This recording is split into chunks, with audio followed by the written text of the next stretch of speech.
Hello everybody and welcome back to Crazy Bees. We are on part 2 of our baking day. I had to restart this part of the video because my battery died. It's been a long day. We did jalapeno candy today. There is 21 jars of half-pint jars of the cowgirl candy, cowboy candy, jalapeno candy, whatever you choose to call it. But we got those done today, and we got that prickly pear candy done today. And along with that, we did some errands, and it's been a full day. So what you want to do with this candy, though, is let it sit for 4 weeks before opening your jars. It's just like any other brine, where you want in this case, jalapenos to be able to absorb those flavors. The longer you wait, the more the flavors are going to be absorbed in this cowboy candy.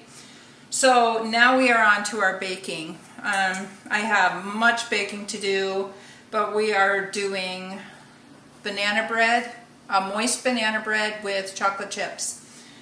So we're going to start with our wet ingredients, and I'll tell you what I'm putting in here. We need melted butter, which we needed, let's see, a half a cup of melted butter, and then we need a half a cup of brown sugar and a half a cup of white sugar.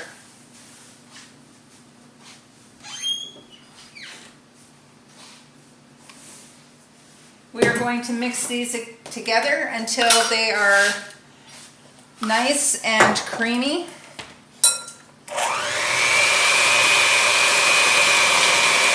Now that we've got this nice and creamy, we are going to set this aside, and we are going to mix together our dry ingredients. I have to do another batch, so I've got another thing of flour sitting here, but we're not using that right now.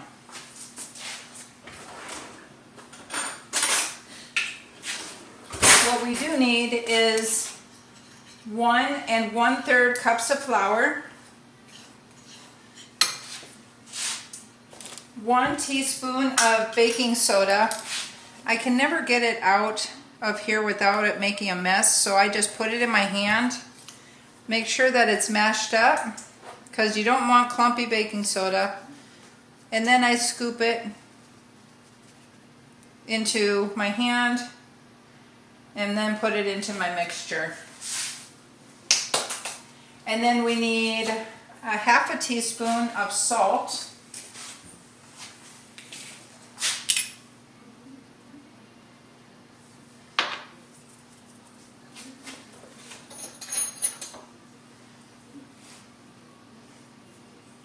Told you, it's been a long day today. I don't know why I did that with the salt. Okay. And then I'm adding some spices. I'm adding a 1/4 teaspoon of nutmeg, which I am going to eyeball.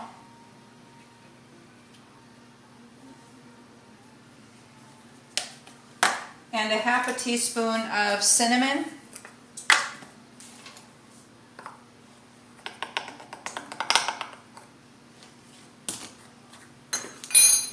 And we're going to get these thoroughly combined. Okay, now that we've got our flour mixture combined, we're going to set that aside for a second and come back to our wet ingredients. And now we are going to add 1 1/2 cups mashed bananas,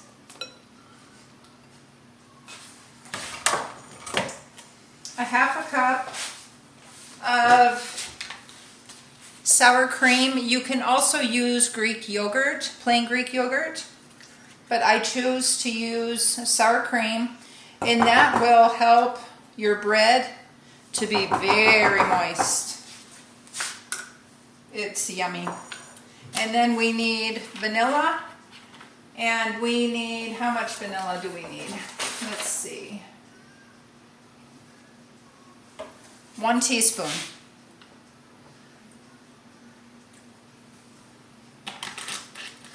We're going to get this all combined. Chips. Okay, now we've got the wet mix all ready here. So now we are going to add in our dry ingredients.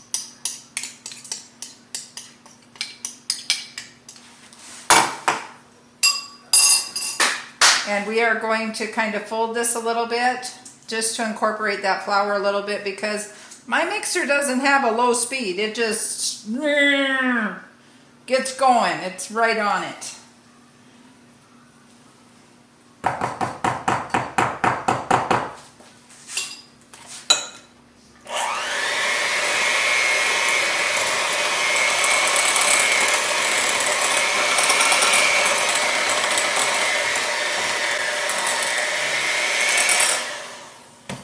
Okay, now the first batch that we have in the oven right now has the semi-sweet chocolate chips. Tom doesn't like those. He doesn't like chocolate. So he decided to bring me out white chocolate. So we're going to try banana bread with white chocolate chips and see how that turns out. We need 3/4 cup. And he thinks it's just going to be awesome. So we will see. I even put in a couple extra. We're just going to mix these in. You can even just fold these in with your spatula if you want. But since this isn't a stiff dough, I'm taking the easy route.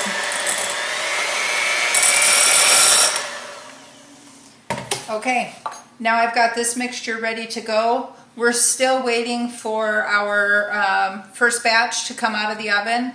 I'll show you what that looks like when it comes out, and then we will get the pans ready again for the next batch.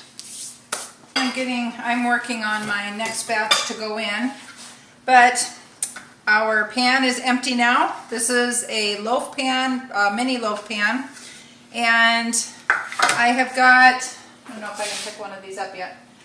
But here's our little mini loaves right here. These are the semi-chocolate chip ones right here. I got those sitting over on a cooling rack. And now we're going to load this up with the white chocolate chips. Get all of these little goodness morsels. Oh, shoot. Into these pans. And then we're going to put this in a 325-degree oven, and I will have to let you know what the time is. I'm thinking it was 25 minutes. I was just watching it because I had set it at 15 minutes and it definitely needed longer than that. So when this batch is done, I'll let you know exactly how long it was.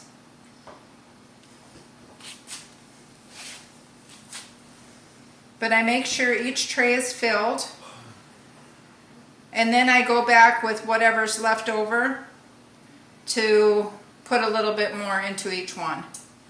But I want to make sure that every one of them has at least 3/4 full.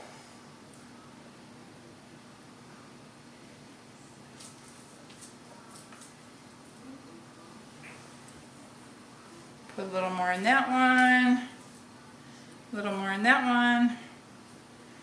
Scrape all the goodness out of this bowl and add a little bit more to this one. And clean out the spoon with that one. Okay, here's our breads. Let's get these in the oven. And we're going to start at 20 minutes.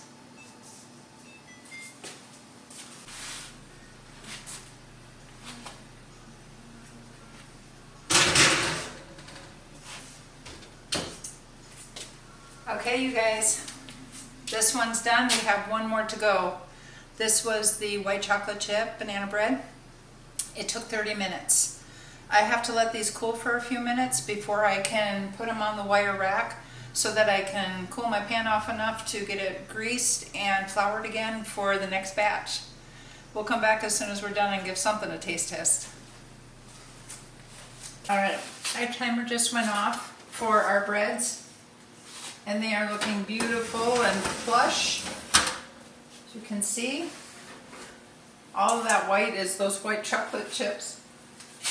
In this recipe, if you don't want as much chocolate, just go with the mini chocolate chips. What you do is you just stick your knife into the center, you pull it out, and if it comes out clean, your bread is done. So we're going to take these out and set them here. And then I want to show you something. Have you ever heard of the phrase, third time's a charm? Well, that's what's happening to me today. First time I tried to record this recipe, my battery died on the camera. Second time, I forgot to add the 2 eggs that you're supposed to add to the recipe. Third time, everything looks just great. So, what happens when you don't add your eggs to your quick breads? They don't set up right.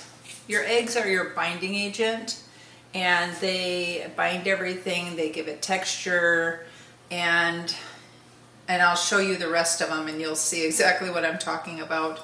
But these did not rise properly. They're done, but you wouldn't know it by the way that they concaved in. They did not set right. They're still good. I mean, they're really yummy. I tried them. But eggs are very important when you're making your banana breads and your orange cranberry breads and all of those kind of breads that require eggs. So let me show you the difference in our breads.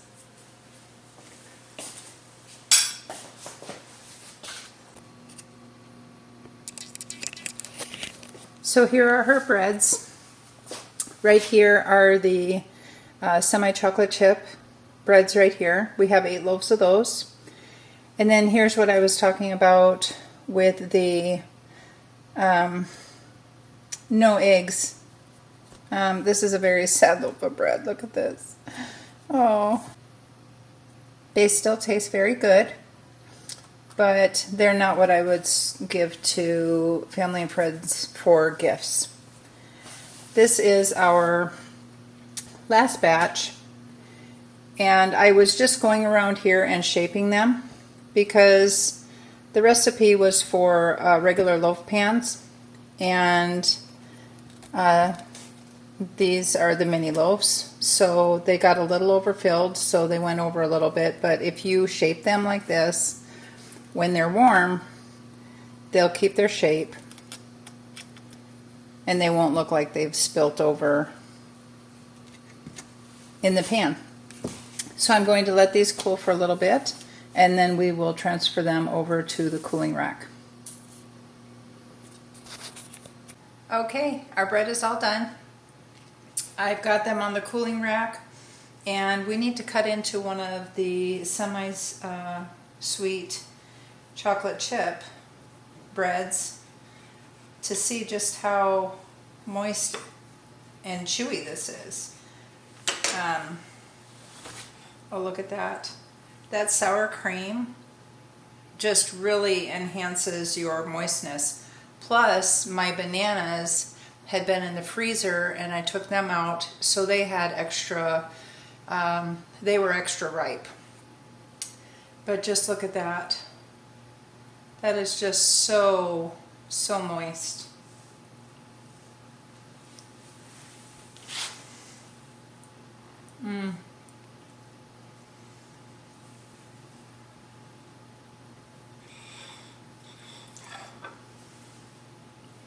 That's delicious. I hope you are having fun baking this holiday season, and I hope this gives you another idea on something that you want to try. You guys have a good night.